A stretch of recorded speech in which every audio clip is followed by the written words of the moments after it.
বাড়ছে প্রচুর, কিন্তু দাম অনেক বেশি। যেমন পাবদা মাছ কিনলাম আগে 400 টাকার যে পাবদা মাছ, সেটা এখন 600 টাকাতে কিনলাম। এরকম জিনিসের দাম যদি কন্টিনিউ বাড়ে তাহলে আমাদের অবস্থা কি হবে আপনারা বলেন।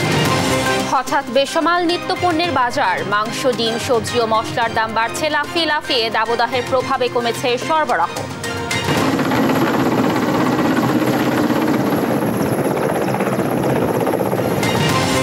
কফিনে চেপে মানিকগঞ্জের নিজ গ্রামের স্কোয়াড্রন লিডার জাওয়াদ। ঘাটি বাসারে 3 বাহিনী শ্রদ্ধা, দোয়া চাইলেন বাবা। একদিনের সফরে টুঙ্গিপাড়ায় প্রধানমন্ত্রী। জাতির পিতার সমাধিতে শ্রদ্ধা, দারিদ্র্য বিমোচনে সারা দেশের সমবায়ের ধারণা ছড়িয়ে দেওয়ার আহ্বান। দুর্নীতির টাকা যোগান দিতেই বিদ্যুৎ জ্বালানির দাম বাড়াচ্ছে সরকার, অভিযোগ বিএনপির। দেশে বড় ধরনের অর্থনৈতিক সংকটের শঙ্কা। এবং মিরপুরে চতুর্থ টি-20তে জিম্বাবুয়ের বিপক্ষে মাঠে নামবে বাংলাদেশ। খেলা শুরু সন্ধ্যা 6টায়। আসতে পারে একাধিক পরিবর্তন।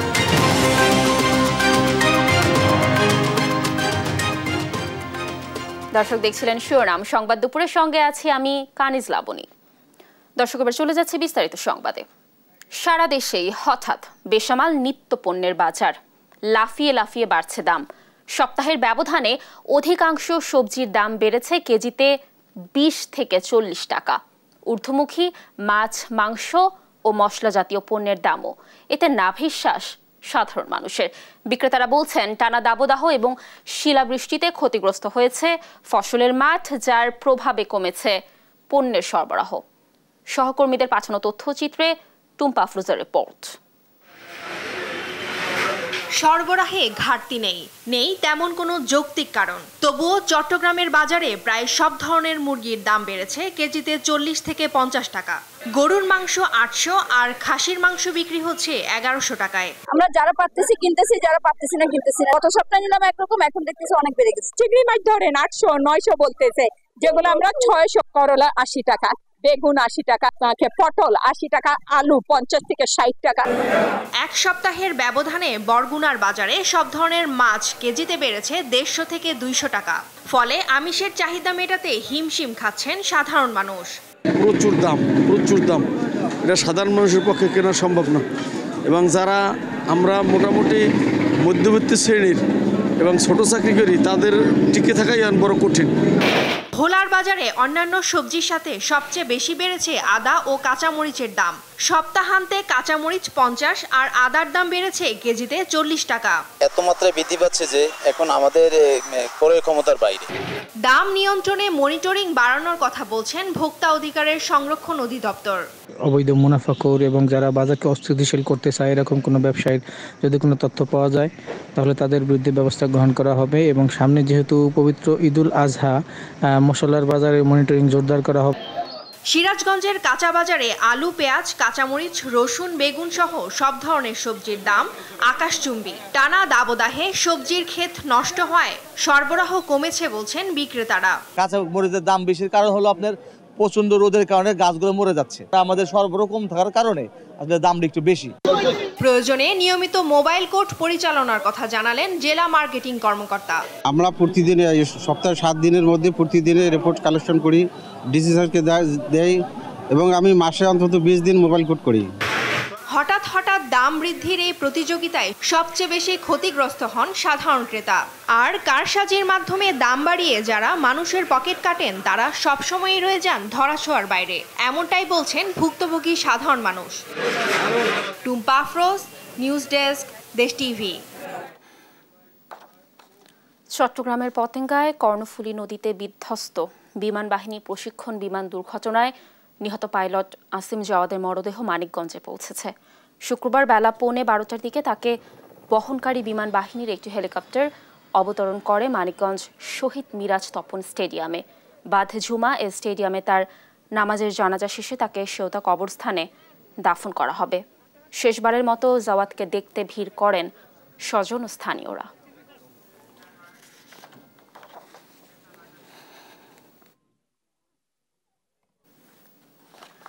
দর্শক, এ ব্যাপারে বিস্তারিত জানাতে এই মুহূর্তে মানিকগঞ্জ থেকে যুক্ত হচ্ছেন আমাদের সহকর্মী আব্দুল আলিম। আসিম জাওয়াদের মরদেহ মানিকগঞ্জে তো রয়েছে, কখন দাফন করা হবে সেখানকার সর্বশেষ কি তথ্য রয়েছে আপনার কাছে দর্শকদের জানাবেন। লাবণী, আমি এই মুহূর্তে অবস্থান করছি মানিকগঞ্জের শহীদ মিরাজ স্টেডিয়ামে।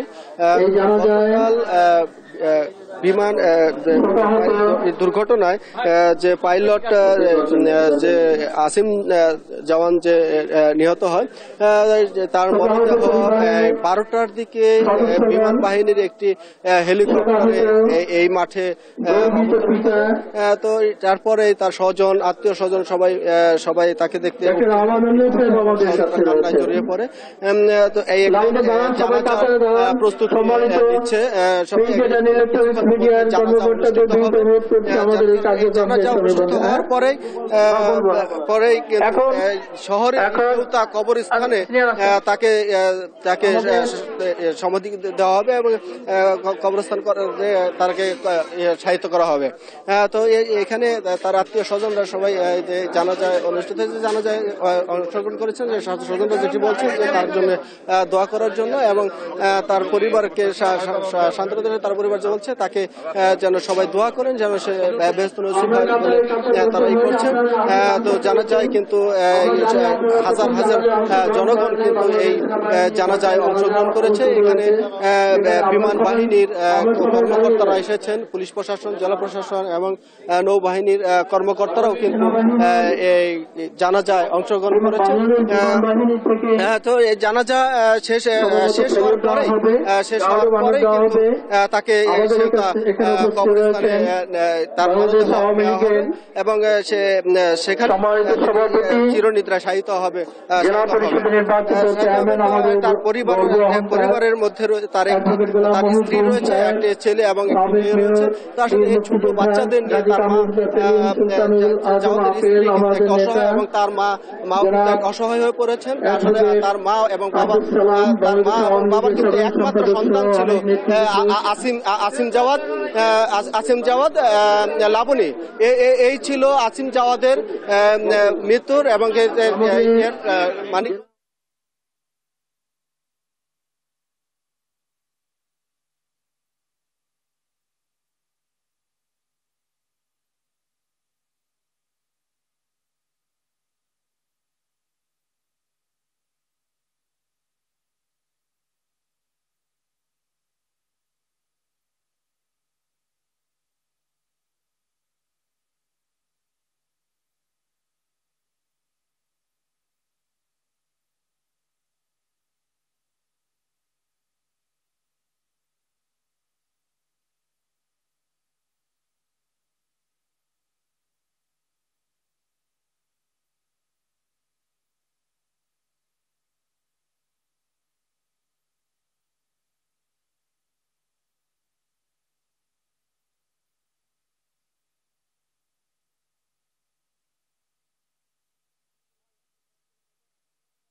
স্বজনরা জাওয়াদের সম্পর্কে কথা বলছেন এবং আসলে স্থানীয়রা যেটি বলছেন যে আসলে তার এই অকাল মৃত্যুতে এবং এই বিমান দুর্ঘটনার মৃত্যুতে কিন্তু একজন চৌকস অফিসার হারালেন এবং তার স্বজনরা বলছেন যে সে অত্যন্ত মেধাবী ছিল এবং তার পরিবার চেয়েছিল সে তাকে ডাক্তার এবং ইঞ্জিনিয়ার বানানোর জন্য। কিন্তু এই আসিম জাওয়াদ কিন্তু যে তার লক্ষ্য ছিল সে বিমান বাহিনীর পাইলট হবে, তার এই ইচ্ছা ছিল এবং সেই ইচ্ছা থেকে সে কিন্তু প্রথম থেকেই কিন্তু ইচ্ছা শক্তি হিসেবে সে এখানে পরীক্ষা।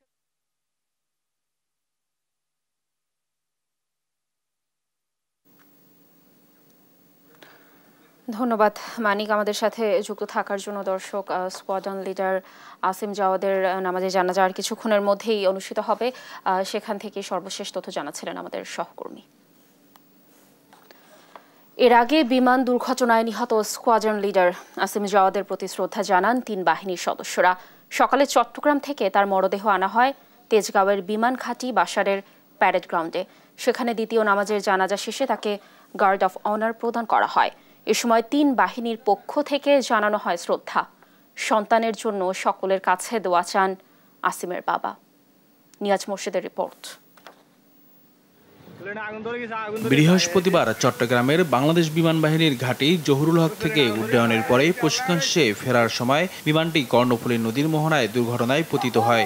এই ঘটনায় মৃত্যু হয় স্কোয়াড্রন লিডার অসীম জাওয়াদের। শুক্রবার সকালে তার মরদেহ আনা হয় ঢাকা সেনানিবাসের বিমানঘাঁটি বাসারের প্যারেড গ্রাউন্ডে। অসীম জাওয়াদের পাইলট হয়ে ওঠা নিয়ে স্মৃতিচারণ করেন তার বাবা। ছেলের জন্য দোয়া চান সকলের কাছে।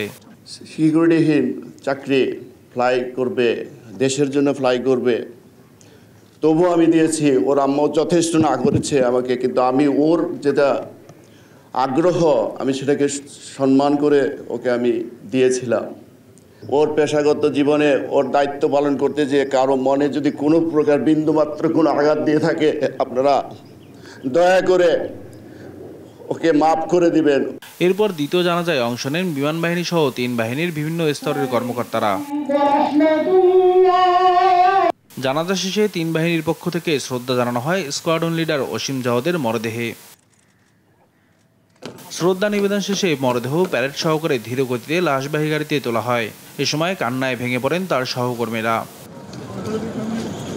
মানিকগঞ্জের নিজ গ্রামে চিরনিদ্রায় শায়িত হবেন অসীম জাওয়াদ। নিয়াজ মোর্শেদ, দেশ টিভি, ঢাকা। সারা দেশে সমবায়ের ধারণা ছড়িয়ে দেওয়ার আহ্বান জানিয়েছেন প্রধানমন্ত্রী শেখ হাসিনা। তিনি জানান, এর মাধ্যমে দারিদ্র্য বিমোচন করে মানুষের জীবনমান উন্নয়ন করা হবে। একই সঙ্গে টুঙ্গিপাড়া ও কোটালীপাড়ার সব অনাবাদি জমিকে চাষের আওতায় আনা হবে বলেও জানান তিনি। টুঙ্গিপাড়ায় আমার বাড়ি আমার খামার প্রকল্পের সদস্যদের সঙ্গে মতবিনিময়কালে তিনি কথা বলেন। সকলকে জাতীয় পেনশন স্কিমে যুক্ত হওয়ার আহ্বান জানান প্রধানমন্ত্রী। টুঙ্গিপাড়া থেকে আরো জানাচ্ছেন জয় যাদব। একদিনের ব্যক্তিগত সফরে নিজ নির্বাচনী এলাকা জাতির পিতার জন্মধন্য গোপালগঞ্জের টুঙ্গিপাড়ায় যান প্রধানমন্ত্রী শেখ হাসিনা। শুক্রবার সকালে টুঙ্গিপাড়ায় পৌঁছে জাতির পিতা বঙ্গবন্ধু শেখ মুজিবুর রহমানের সমাধিতে ফুল দিয়ে শ্রদ্ধা জানান প্রধানমন্ত্রী। পরে ছোট বোন শেখ রেহানা ও পরিবারের অন্যান্য সদস্যদের সঙ্গে নিয়ে দোয়া ও মোনাজাতে অংশ নেন প্রধানমন্ত্রী। এ সময় গোপালগঞ্জ জেলা ও টুঙ্গিপাড়া উপজেলা আওয়ামী লীগ ও এর সহযোগী সংগঠনের নেতাকর্মীরাও মোনাজাতে অংশ নেন। পরে টুঙ্গিপাড়া উপজেলা আওয়ামী লীগ কার্যালয়ে দারিয়ার কুল আমার বাড়ি আমার খামার প্রকল্পের সদস্যদের সঙ্গে মতবিনিময় করেন এই সমিতির উপদেষ্টা প্রধানমন্ত্রী শেখ হাসিনা। তিনি বলেন, বঙ্গবন্ধুর সমবায় ধারণার আলোকেই ক্ষুদ্র সঞ্চয়ের মাধ্যমে দারিদ্র্য বিমোচন করাই সরকারের লক্ষ্য। ব্যাংকের থেকেই টাকা নেবেন এবং কাজ করবেন, আবার ব্যাংকে লোন শোধ দেবেন, অর্থাৎ সম্পূর্ণভাবে স্বাবলম্বী হবে। এই চিন্তাটা মাথায় রেখে যেটা জাতিপিতা করতেছে, যে প্রত্যেকটা পরিবার যেন স্বাবলম্বী হয় এবং দারিদ্র্য থেকে মুক্তি পায়, সেটা লক্ষ্য রেখেই এই ক্ষুদ্র সঞ্চয়ের এই পরিকল্পনা আমি নেই এবং সেটা আমরা বাস্তবায়ন শুরু করি। নিজ নির্বাচনী এলাকার সকল কৃষি জমি সমবায়ের মাধ্যমে চাষাবাদ করা হবে বলে জানান সরকার প্রধান। আমাদের যেহেতু অনাবাদি জমি, সেগুলো আমরা চাষের আওতায় নিয়ে আসছি। ইতিমধ্যেই অনেক জমি নিয়ে আসা হয়েছে। কোটালীপাড়া টুঙ্গিপাড়ার যত জমি অনাবাদি থাকবে সবই আমি চাষের আওতায় নিয়ে আসতে চাই। সেখানে যাদের যাদের জমি আছে একসাথে চাষ হবে, যে ফসল আসবে যার যার জমির ভাগ অনুযায়ী সে ভাগ পাবে। আর কিছু আমরা রেখে দেব, আর জমির মালিকরা যারা তারাও ভাগ পাবেন। যারা কাজ করবে, শ্রম দেবে, সে কিষানি তারাও একটা ভাগ পাবে। দ্বিতীয় স্যাটেলাইট উৎক্ষেপণ প্রক্রিয়া চলছে। এর ফলে প্রত্যন্ত অঞ্চল পর্যন্ত তথ্য সেবা পৌঁছে যাবে বলে জানান প্রধানমন্ত্রী। বঙ্গবন্ধু 1 উৎক্ষেপণ করার ফলে এই যোগাযোগটা, আমাদের তথ্য প্রযুক্তি যোগাযোগ আরো সহজ হয়ে গেছে। কিন্তু একটা স্যাটেলাইটের মেয়াদ থাকে 15 বছর। তা আমরা যেটা এখন করেছি প্রায় 10 বছর হয়ে গেছে। আমাদের কিন্তু 15 বছর আগে আরেকটা করতে হবে, নইলে এটার মেয়াদকাল শেষ হয়ে গেলে এটা চলবে না। সেজন্য এখন থেকে আমরা দ্বিতীয় স্যাটেলাইট নির্মাণেরও ব্যবস্থা নিয়েছি। প্রত্যন্ত অঞ্চলে, গ্রাম অঞ্চলে, চর অঞ্চলে, দ্বীপ অঞ্চলে, সব অঞ্চলের মানুষ যেন যোগাযোগটা তথ্য প্রযুক্তির যোগাযোগ করতে পারে, অনলাইনে যোগাযোগ করতে পারে। মতবিনিময় শেষে কৃষকদের মাঝে কৃষি যন্ত্রপাতি, শিক্ষার্থীদের মাঝে ল্যাপটপ, সাইকেল সহ শিক্ষা উপকরণ আর মহিলাদের মাঝে সেলাই মেশিন বিতরণ করেন প্রধানমন্ত্রী। এছাড়াও সুবিধা বঞ্চিত মানুষের মাঝে নগদ অর্থ বিতরণ করেন তিনি।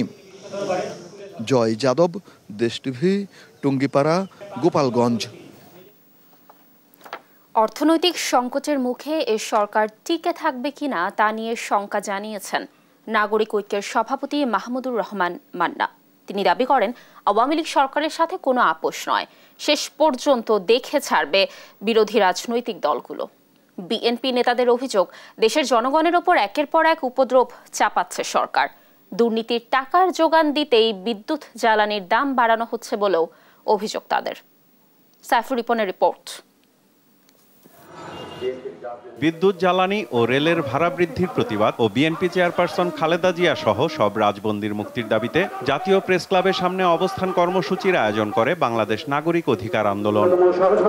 বক্তারা এ সময় অভিযোগ করেন, ঘুমিয়ে থাকার ভান করে লুটপাটের সুযোগ করে দিচ্ছে সরকার। বলেন, বিএনপি চেয়ারপারসন খালেদা জিয়ার মুক্তি নিয়ে আইনের অপব্যাখ্যা করে তার উন্নত চিকিৎসায় বাধা দেয়া হচ্ছে।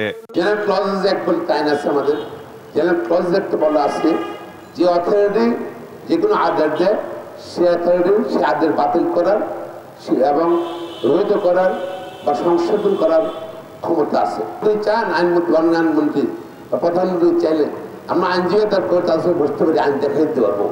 জনগণকে বিভ্রান্ত করবেন না। এবং খালেদা স্যাক্রিফাইস অনেক দেশের জন্য। হঠাৎ করে দেখবেন রেলের ভাড়া বাড়ানো হয়ে গেল, কারো কাছে কিছু জিজ্ঞেস করা লাগলো না। হঠাৎ করে দেখবেন তেলের দাম, পেট্রোলের দাম, অক্টেলের দাম বাড়ানো হলো। হঠাৎ করে দেখবেন গ্যাসের দাম বাড়ানো হলো। যখন যেটা মন চায় তখন সেইটা তারা করে মানুষের জীবনে একটা বোঝা, একটা উপদ্রব হিসাবে প্রায় স্থায়ী হতে চলেছে। লুটপাট, পাচার, দুর্নীতির প্রভাবে ভঙ্গুর অর্থনীতি নিয়ে সরকার টিকে থাকতে পারবে কিনা তা নিয়ে সংশয় জানান নাগরিক ঐক্যের সভাপতি। 3 মাস বিদেশ থেকে প্রয়োজনীয় জিনিস আমদানি করার টাকা নেই সরকারের কাছে। 3 মাসের পরে থাকবে কি নিয়ে? সরকারি থাকে কিনা তার কিন্তু ঠিক নাই। যারা মনে করেন 7 জানুয়ারি পরে বিরোধী দল দুর্বল হয়েছে, সরকার আরো শক্তিশালী হয়েছে, তাদেরকে অর্থনীতির চিত্র দেখার জন্য বলি। কথা বলেন বিএনপি চেয়ারপারসন খালেদা জিয়ার মুক্তি নিয়েও। এই সরকারের হাতে ওগুলো কোনো ক্ষমতা নাই। একটাই ক্ষমতা আছে, বেগম জিয়াকে ছাড়বে না। একটাই ক্ষমতা আছে, বিরোধী দলের নেতাদের ছাড়বে না। পালাবার লোক মাহমুদুর রহমান মান্না না, পালাবার লোক বেগম জিয়া নন, পালাবার দল বিএনপি নয়। আমরা আন্দোলন করতে করতে, লড়াই করতে করতে, রক্ত দিয়ে, জীবন দিয়ে, জেল খেটে একেবারে শক্ত পোক্ত শেষ দেখে ছাড়বো। জনগণ পক্ষে আছে সরকার প্রধান এমন দাবি করলেও আওয়ামী লীগের দলীয় লোকজনও তার সাথে নেই বলেও মন্তব্য করেন মান্না। আপনার দলের লোক আপনার সাথে নাই, যদি থাকতো তাইলে 7 জানুয়ারিতে তারা ভোট দিতে যেত, তাহলে উপজেলার এটাতে তারা ভোট দিতে যেত। সাইফুল রিপন, দেশ টিভি, ঢাকা। দর্শক, সংবাদ দুপুরে আরো থাকছে। ভোলায় মাছ ধরার ট্রলার ডুবি 2 জন জীবিত উদ্ধার, 1 জেলের লাশ মিলেছে, এখনো নিখোঁজ আরেক ছেলে।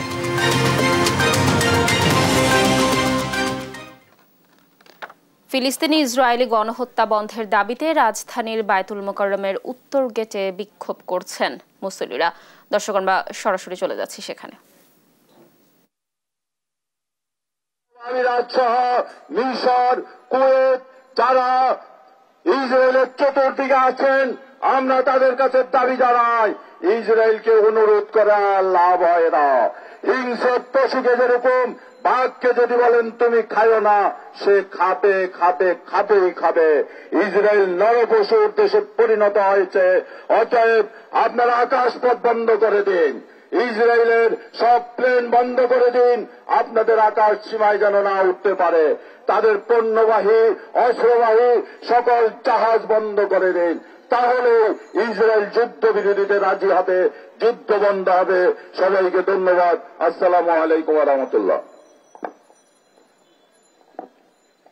সংগ্রামী সাথী ও বন্ধুগণ, ফিলিস্তিনে অব্যাহত ইসরায়েলি আগ্রাসনের প্রতিবাদ এবং স্বাধীন ফিলিস্তিন রাষ্ট্র গঠনের দাবিতে ইসলামী আন্দোলন বাংলাদেশ ঢাকা মহানগর উত্তর দক্ষিণ কর্তৃক আয়োজিত বিক্ষোভ মিছিল পূর্ব সমাবেশে এখন প্রধান অতিথির গুরুত্বপূর্ণ বক্তব্য রাখছেন ইসলামী আন্দোলন বাংলাদেশের সংগ্রামী সিনিয়র নায়েবে আমির, এদেশের ইসলামী রাজনীতির অন্যতম আইডল। দর্শক, ফিলিস্তিনি ইসরায়েলি গণহত্যা বন্ধের দাবিতে রাজধানী বায়তুল মোকাররমের উত্তর গেটে মুসল্লিরা বিক্ষোভ করছিল, সেখানেই যুক্ত ছিলাম এতক্ষণ।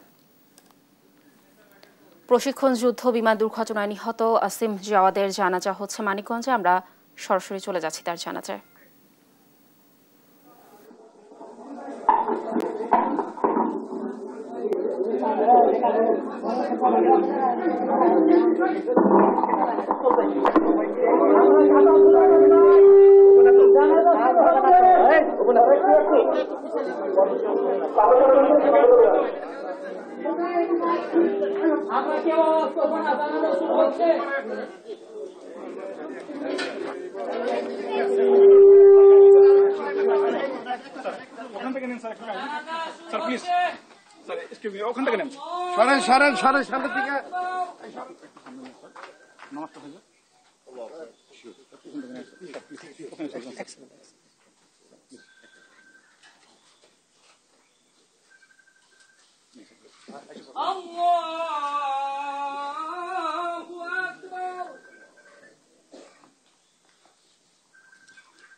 আল্লাহু আকবার। আসসালামু আলাইকুম ওয়া রাহমাতুল্লাহ। আসসালামু আলাইকুম ওয়া রাহমাতুল্লাহ। IMF এর শর্ত অনুযায়ী ভর্তুকি কমাতে বছরে 4 বার বিদ্যুতের মূল্য সমন্বয় করবে বিদ্যুৎ বিভাগ। 3 মাস পর পর বিদ্যুতের মূল্য বৃদ্ধির পরিকল্পনায় উদ্বেগ জানিয়েছেন শিল্প উদ্যোক্তারা। জ্বালানি বিশেষজ্ঞরা বলছেন, বিদ্যুৎ উৎপাদনে ব্যবহৃত কাঁচামাল গ্যাস চুরি ঠেকানো, উৎপাদন এবং বিতরণে অব্যবস্থাপনা দূর করা গেলে বিদ্যুতের দাম বৃদ্ধি করতে হবে না। ইফতেখার রেজার রিপোর্ট। করোনার পর রাশিয়া ইউক্রেন যুদ্ধ ও মধ্যপ্রাচ্যে হামাস ইসরায়েল সংঘাতের জেরে বিশ্ব অর্থনীতি অস্থিরতার মধ্য দিয়ে যাচ্ছে। অন্যদিকে দেশে ডলারের উচ্চ মূল্য এবং বাড়তি দাম দিয়েও নিরবিচ্ছিন্ন গ্যাস ও বিদ্যুৎ না পাওয়ায় বেড়ে গেছে ব্যবসার খরচ। ব্যাংক ঋণের সুদের হারও বেড়েছে। ব্যবসায়ীরা বলছেন, এই অবস্থার মধ্যে বিদ্যুতের দাম বাড়তে থাকলে সমস্যার সম্মুখীন হবেন তারা, আর রপ্তানি খাতে পড়বে বিরূপ প্রভাব। রপ্তানি যোগ্য যে পণ্যগুলো, সেই পণ্যগুলোর সবচেয়ে বড় যোগান হচ্ছে আপনার ইউটিলিটি, মানে বিদ্যুৎ, গ্যাস এবং পানি। তো এখানে যদি এত ঘন ঘন চার্জকে বাড়ানো হয়, তো সেক্ষেত্রে আমরা আন্তর্জাতিক যে প্রতিযোগিতা, সেখান থেকে আমরা অনেক পিছিয়ে যাব। কাপড়ের বা ম্যাটেরিয়ালের যে কস্টিং হয়, তার কিন্তু প্রায় 20%, 25%ই আমাদের ব্যয় হয় এই বিদ্যুৎ বা গ্যাসের উপরে। তো এটার যদি কস্ট বেড়ে যায়, এভাবে আমাদের, আপনারা জানেন যে নতুন নীতিমালায় আমাদের বেতন, শ্রমিকদের বেতন বৃদ্ধি করতে হয়েছে। এরপরে যদি আবার এখন এই সময় যদি এটা বাড়ানো হয়, বিদ্যুতের দামটা বাড়ানো হয়, এটা তো কোনো অবস্থায় মিলগুলো টিকতে পারবে না। এই কস্টিং দিয়ে পোষাইতে না পারে, তাহলে তো মিলটা বন্ধ করতে হবে। বন্ধ করতে হলে তো ব্যাংকের রিপেমেন্ট আসবে না। ব্যাংকের রিপেমেন্ট না আসলে অটোমেটিক ক্লাসিফাইড হয়ে যাবে, ব্যাংকে কোনো টাকা পয়সা পাবে না। বিদ্যুতের দাম বাড়লে প্রভাব পড়বে বাজারে, বাড়বে পণ্যের দাম। এজন্য চাহিদা মতো বিদ্যুৎ উৎপাদন ও বিতরণ নিশ্চিতে সব অব্যবস্থাপনা দূর করার পরামর্শ এই অর্থনীতিবিদের। বিদ্যুৎ খাতে কিন্তু প্রচুর অদক্ষতা রয়েছে। এখানে উৎপাদন এবং বিতরণ, সঞ্চালন, এগুলোতে যে ব্যবস্থাপনাগত ত্রুটি এবং এখানে যে সিস্টেম লস হয়, এই বিষয়গুলোকে কিন্তু অ্যাড্রেস করা হচ্ছে না। ওইটাই হলো মূল জায়গা। আমি মনে করি যে বিদ্যুৎটা যদি ভালোভাবে উৎপাদন করা এবং বিতরণ করা যায় এবং দক্ষ প্রক্রিয়ার মাধ্যমে যদি সেটা করা যায়, তাহলে কিন্তু বিদ্যুতের যে উৎপাদন খরচ এবং বিতরণ খরচ অনেকটাই কমিয়ে নিয়ে আসা সম্ভব। বেশিরভাগ বিদ্যুৎ কেন্দ্রের কাঁচামাল গ্যাস, সে গ্যাসের চুরি ঠেকানো গেলে উৎপাদন বাড়ার সাথেও দাম কমবে বলে মত দেন জ্বালানি বিশেষজ্ঞরা।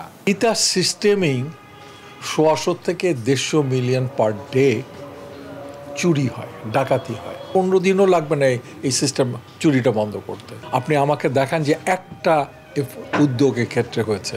এই জায়গাগুলোতে না যে শুধু IMF বলছে আমাকে বাড়াইতে হবে, বাড়তেছে। আপনি এফিসিয়েন্সি বাড়ান, আপনি চুরি বন্ধ করেন, আপনি দেশীয় উৎপাদন বাড়ান। বিদ্যুৎ সংকটে পণ্যের উৎপাদন ব্যাহত হলে সরকারের রাজস্বেও বড় প্রভাব পড়বে বলে মনে করছেন সংশ্লিষ্টরা। ইফতেখার রেজা, দেশ টিভি, ঢাকা। ভোলায় তীব্র স্রোতে ট্রলার ডুবিতে এক জেলে নিহত হয়েছে। ভোলার মেঘনায় তীব্র স্রোতে জেলেদের একটি মাছ ধরা ট্রলার ডুবে গেছে। এতে ট্রলারে থাকা হারুন নামের এক জেলের মৃত্যু হয়েছে। শুক্রবার সকালে দুই ছেলেকে নিয়ে হারুন মাঝি মেঘনার কাঠির মাথা পয়েন্টে ইলিশ শিকার করছিলেন। এ সময় তীব্র স্রোতের কারণে তাদের মাছ ধরা ট্রলারটি নদীতে থাকা একটি পল্টনের সাথে ধাক্কা লেগে নদীতে ডুবে যায়। ট্রলারে থাকা দুই জেলে জীবিত উদ্ধার হলেও বাবা হারুন নিখোঁজ হন। পরে স্থানীয় জেলেরা তার মৃতদেহ উদ্ধার করে। ভোলা নৌ পুলিশের ভারপ্রাপ্ত কর্মকর্তা বিদ্যুৎ কুমার এ তথ্য নিশ্চিত করেছেন।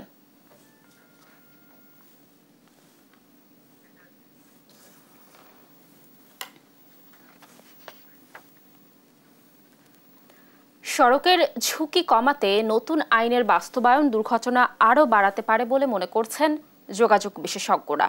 এতে এক্সপ্রেসওয়ে বা মহাসড়কের সুফল থেকে বঞ্চিত হবে নগরবাসী। আর একই সড়কে আলাদা আলাদা গতি হতে পারে চালকদের জন্য বড় বাধা। সড়ক মহাসড়ক ঘুরে আরও জানাচ্ছেন এম এ আজিম, ছবি তুলেছেন মোহাম্মদ নাইম। সড়ক বা মহাসড়কে গাড়ির গতিসীমা এমন নির্ধারণ নতুন নয়, তবে তা মানছে কজন? দুর্ঘটনা কমাতে তাই এবার আইন করে সড়ক এলাকা ও গাড়ি ভেদে আলাদা আলাদা গতি নির্ধারণ করেছে সরকার। তবে এর বাস্তবায়ন বর্তমান প্রেক্ষাপটে কতটা সম্ভব? সড়ক পরিবহন ও মহাসড়ক বিভাগের জারিকৃত নির্দেশনা বলছে, এক্সপ্রেসওয়েতে প্রাইভেট কার, বাস ও মিনিবাসের গতিসীমা হবে ঘন্টায় ৮০ কিলোমিটার, মোটরসাইকেলের ৬০ এবং ট্রাক চলবে ৫০-এ। সিটি কর্পোরেশন, পৌর ও জেলা শহরে মোটরসাইকেল ও ট্রাক ঘন্টায় চলতে পারবে সর্বোচ্চ ৩০ কিলোমিটার গতিতে। গতির নির্দেশিকা বা আইন যেমন প্রয়োজন, তেমনি বাস্তবায়নে নানা পদক্ষেপ জরুরি বলছে যোগাযোগ বিশেষজ্ঞ। যেহেতু একটা গতিসীমা আমরা এখন পেয়েছি, এখন কাজ হচ্ছে এটা বাস্তবায়ন করার জন্য ইঞ্জিনিয়ারিং ট্রিটমেন্ট গ্রহণ করা, সাইন মার্কিং এবং পর্যাপ্ত মেজারগুলো ইনস্টল করা, এনফোর্সমেন্ট এবং এডুকেশন প্রোগ্রাম চালু করা, যাতে চালকদের সচেতন করা যায়। দেশের এক্সপ্রেসওয়ে বা মহাসড়কে এখনও তৈরি হয়নি পৃথক গাড়ির লেন। একই সড়কে ভিন্ন গতিতে গাড়ি চালানো বড় ঝুঁকির দাবি চালকদের। 30 গতিতেও চলতেছে আর ওর পিছে পিছে চলি, তার ওর জন্য ঝুঁকি, ওর জন্যই সবথেকে বেশি ঝুঁকি। আমি জেল খাটবো ফাও। জায়গা জায়গায় আপনার সাইনবোর্ড দিয়ে দেয় যে এত গতি টাইনা যেতে এখানে তো কন্ট্রোলে রাখুন যাব, নাই তো রাখুন যাব। একই লাইনে আপনি 50-এর গাড়ি দিয়ে দেন আর একই লাইনে মনে করেন 60-এর লাইনের গাড়ি চলে, তাহলে তো মনে করেন এটা দুর্ঘটনা হবে। এ যোগাযোগ বিশেষজ্ঞের মতে, এক্সপ্রেসওয়েতে সামান্য গতি নির্ধারণ কাম্য নয়। এতে একদিকে যেমন অর্থ ও সময়ের অপচয়, তেমনি দুর্ঘটনার ঝুঁকি বাড়বে। আমি সড়ক তৈরি করলাম প্রসারিত, ঝকঝকে, চকচকে, যেখানে আসলে গতি বাড়ানোর জন্যই সবসময় সে অনেকটা উৎসাহিত দিবে, কিন্তু আমি আবার বলছি যে আমি গতি কম রেখে চালাবো। এটা তো অনেকটা সাংঘর্ষিক। তো সেই জায়গায় আসলে গতিসীমা নির্ধারণ করতে গেলে অবশ্যই সড়ক অবকাঠামোর সাথে সেটা মানানসই হতে হবে। গতিসীমা অমান্যকারীদের 3 মাসের কারাদণ্ড বা 10,000 টাকা জরিমানা বা উভয় দণ্ডে দণ্ডিত করার বিধান রাখা হয়েছে নির্দেশনায়। এম এ আজিম, দেশ টিভি, ঢাকা। হজ যাত্রার দ্বিতীয় দিনে 5টি ফ্লাইটে এরই মধ্যে কাবার পথে রওনা হয়েছে 2000 হাজি। লাব্বাইক ধ্বনিতে মুখরিত আশকোনার হজ ক্যাম্প। আজ মোট 9টি ফ্লাইটে ঢাকা ছাড়বে 3500 হাজি। তবে নিবন্ধিত 85,000 হজযাত্রীর মধ্যে এখনও ভিসা পাননি 32,600 জন। শাহেদুজ্জামান সাকিবের রিপোর্টে দেখুন বিস্তারিত। কাবা তাওয়াফ ও নবীজির রওজা জিয়ারতের আশায় মুখিয়ে আছেন হাজিরা। চাঁদ দেখা সাপেক্ষে আগামী 14 জুন থেকে শুরু হতে পারে হজের আনুষ্ঠানিকতা। শাহজালাল বিমানবন্দরে ফ্লাইটের কয়েক ঘন্টা আগেই শুরু হয় ইমিগ্রেশন। ইহরাম বেদে লাব্বাইক আল্লাহুম্মা ধ্বনিতে মুখরিত রাজধানীর আশকোনার হজ ক্যাম্প। 11 তারিখ সন্ধ্যা 6টার সময় ফ্লাইট আমাদের। সন্ধ্যা 6টায় আমাদের ফ্লাইট। আমরা আজকে এসেছি, আমাদের মোল্লাম সাহেব বেলা 3টার সময় আসবেন। আমরা একটা মিটিং করব, তারপরে আমরা হজ ক্যাম্পের ওই ডরমিটারি রুমে থাকবো। হজ যাত্রার দ্বিতীয় দিনে শুক্রবার দুপুর পর্যন্ত 5টি ফ্লাইটে ঢাকা ছেড়ে কাবার পথে রওনা হন 2000-এর বেশি যাত্রী। হজ ক্যাম্পের সার্বিক ব্যবস্থাপনায় সন্তোষ প্রকাশ করেন যাত্রীরা। আলহামদুলিল্লাহ, খুবই সুন্দর ব্যবস্থা আল্লাহ পাকে দিচ্ছে, একদম কোনো ঝামেলা হয় নাই।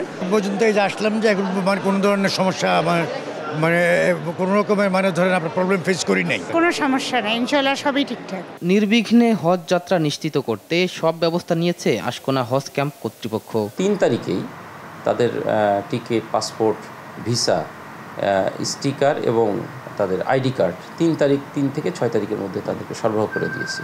তার মানে এই প্রথম তারা 1 সপ্তাহ আগেই তাদের হাতে সমস্ত তাদের ডকুমেন্টস, ট্রাভেলের ডকুমেন্টস সমস্ত কিছু পেয়ে গেছে। বলা হচ্ছে নিবন্ধিত 85,000 হজযাত্রীর মধ্যে এখনও ভিসা পাননি 32,600 জন। এর আগে বুধবার মধ্যরাত থেকে শুরু হয় হজ ফ্লাইট। বৃহস্পতিবার আনুষ্ঠানিক হজযাত্রার প্রথম দিনে 60টি ফ্লাইটে 2700 যাত্রী নিরাপদে পৌঁছেছেন সৌদি আরবে। চলতি বছর বিভিন্ন দেশ থেকে 20 লাখেরও বেশি মানুষ যাবেন সৌদিতে। শাহিদুজ্জামান সাকিব, দেশ টিভি, ঢাকা। দর্শক, সংবাদ দুপুরে আরো থাকছে। নিষেধাজ্ঞা উপেক্ষা করেই রাফায় চলছে ইসরায়েলি তাণ্ডব। 24 ঘন্টায় নিহত 60, ফিলিস্তিনকে স্বীকৃতির ঘোষণা আরো 5 দেশের।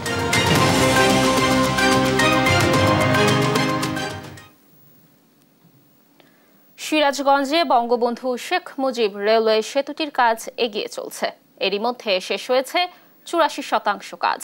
50টি পিয়ারের উপর 49টি স্প্যান বসিয়ে দৃশ্যমান হয়েছে সেতুটির পুরো 4.8 কিলোমিটার সুপারস্ট্রাকচার।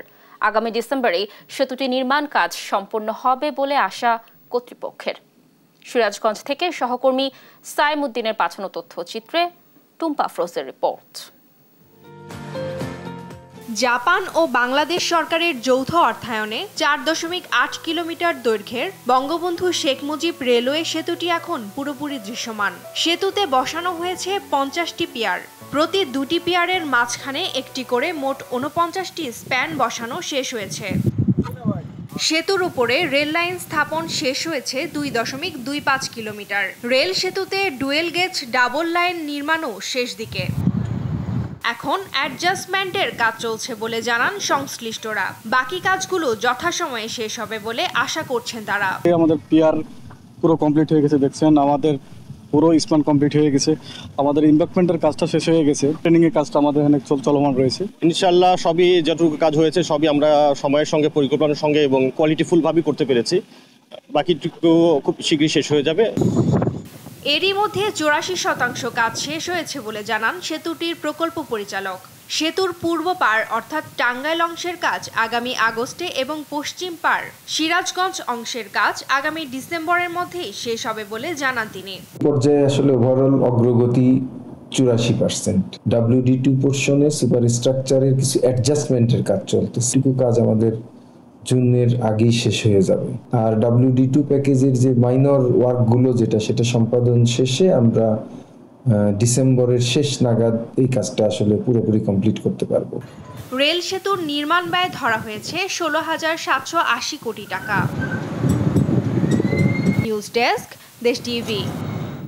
যুক্তরাষ্ট্র, মিশর ও কাতার সহ বিভিন্ন দেশের নিষেধাজ্ঞা উপেক্ষা করে ফিলিস্তিনের রাফায় বড় হামলা চালিয়েছে ইসরায়েল। গেল 24 ঘন্টায় কমপক্ষে 60 জন ফিলিস্তিনি নিহত হয়েছেন। আর হোয়াইট হাউসের দাবি, বড় অভিযান চালিয়েও হামাসকে হারানো সম্ভব নয়। এদিকে ফিলিস্তিনকে স্বীকৃতি দিচ্ছে ইউরোপের আরও 5টি দেশ। রায়হান কবির শুভ্রর ডেস্ক রিপোর্ট। ফিলিস্তিনের স্বাধীনতাকামী গোষ্ঠী হামাস সম্প্রতি যুক্তরাষ্ট্র, মিশর ও কাতারের মধ্যস্থতায় যুদ্ধবিরতির চুক্তিতে সম্মতি জানালেও এ চুক্তিতে রাজি হয়নি ইসরায়েল। এর মধ্যে যুক্তরাষ্ট্র সহ বিভিন্ন দেশের নিষেধাজ্ঞা উপেক্ষা করে ফিলিস্তিনের রাফায় অভিযান চালিয়েছে ইসরায়েলি বাহিনী। গেল 24 ঘন্টায় অবরুদ্ধ গাজার রাফার পূর্বাঞ্চলে ইসরায়েলের বিরামহীন গোলাবর্ষণে নারী ও শিশুসহ নিহত হয়েছেন অনেক ফিলিস্তিনি। অস্ত্রের চালান বন্ধে যুক্তরাষ্ট্রের হুমকি উপেক্ষা করে আরও বড় ধরনের হামলা চালাতে সীমান্তে বিপুল সংখ্যক ট্যাঙ্কসহ যুদ্ধ সরঞ্জাম ও সেনা জড়ো করেছে ইসরায়েল। এদিকে ইসরায়েলি বাহিনীর হামলার মুখে মরিয়া হয়ে রাফা ছাড়ছেন বাসিন্দারা। পুরোপুরি জনশূন্য হয়ে পড়েছে রাফার পূর্বাঞ্চলের কিছু এলাকা। জাতিসংঘের ত্রাণ বিষয়ক সংস্থা UNRWA জানিয়েছে সোমবার থেকে প্রায় 80,000 ফিলিস্তিনি রাফা ছেড়ে গেছেন। আমাদের ঘরবাড়ি সব ধ্বংস হয়ে গেছে। সন্তানদের নিয়ে খোলা আকাশের নিচে রাত কাটাচ্ছি। সৃষ্টিকর্তা জানেন আমাদের এই আযাব থেকে কবে মুক্তি মিলবে। হোয়াইট হাউসের এক বিবৃতিতে জানানো হয়, মার্কিন প্রেসিডেন্ট জো বাইডেন বিশ্বাস করেন গাজার রাফায় বড় ধরনের অভিযান চালিয়েই ইসরায়েলের পক্ষে হামাসকে হারানো সম্ভব নয়। এদিকে ফিলিস্তিনকে রাষ্ট্র হিসেবে স্বীকৃতি দিতে যাচ্ছে আরও 5 ইউরোপীয় দেশ। স্পেনের নেতৃত্বে আয়ারল্যান্ড, স্লোভেনিয়া, মাল্টা ও নরওয়ে যৌথভাবে স্বীকৃতি দেবে 21 মে। এসব দেশের মধ্যে এ নিয়ে আলোচনা হচ্ছে বলে জানিয়েছেন আইরিশ পররাষ্ট্র ও প্রতিরক্ষামন্ত্রী মাইকেল মার্টিনের এক মুখপাত্র। রায়হান কবির শুভ্র, নিউজ ডেস্ক, দেশ টিভি। ভারতের তামিলনাড়ু রাজ্যে আতশবাজির কারখানায় বিস্ফোরণের ঘটনায় মৃতের সংখ্যা বেড়ে দাঁড়িয়েছে 9 জনে।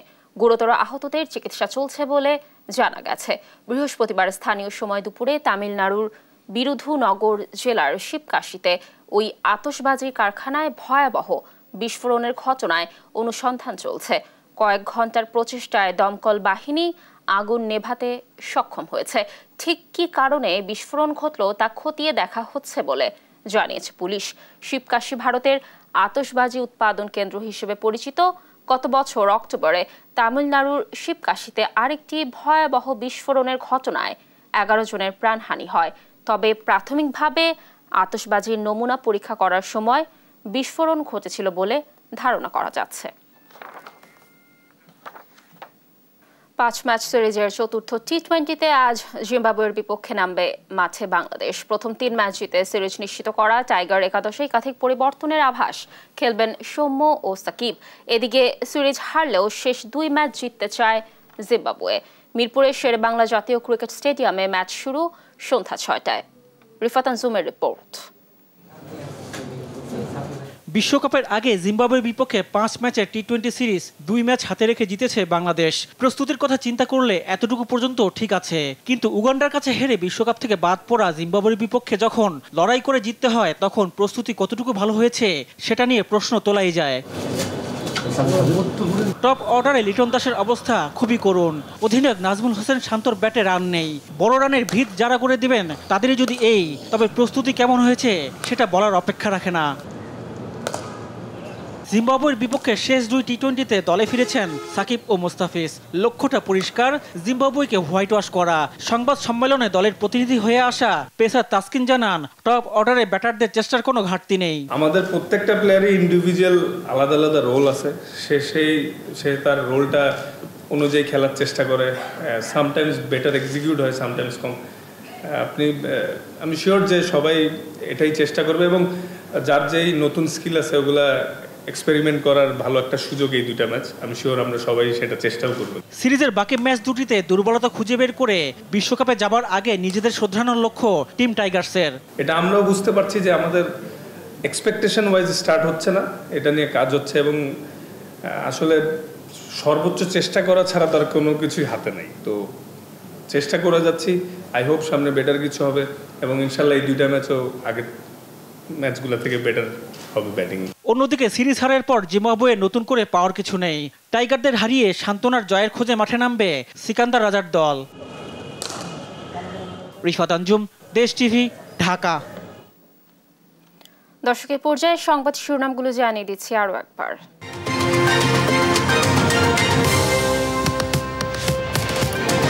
মাছ আছে প্রচুর, কিন্তু দাম অনেক বেশি। যেমন পাবদা মাছ কিনলাম, আগে 400 টাকার যে পাবদা মাছ সেটা এখন 600 টাকা দিয়ে কিনলাম। এরকম জিনিসের দাম যদি কন্টিনিউ বাড়ে তাহলে আমাদের অবস্থা কি হবে আপনারা বলেন। হঠাৎ বেসামাল নিত্যপণ্যের বাজার। মাংস, ডিম, সবজি ও মশলার দাম বাড়ছে লাফিয়ে লাফিয়ে। দাবদাহের প্রভাবে কমেছে সরবরাহ।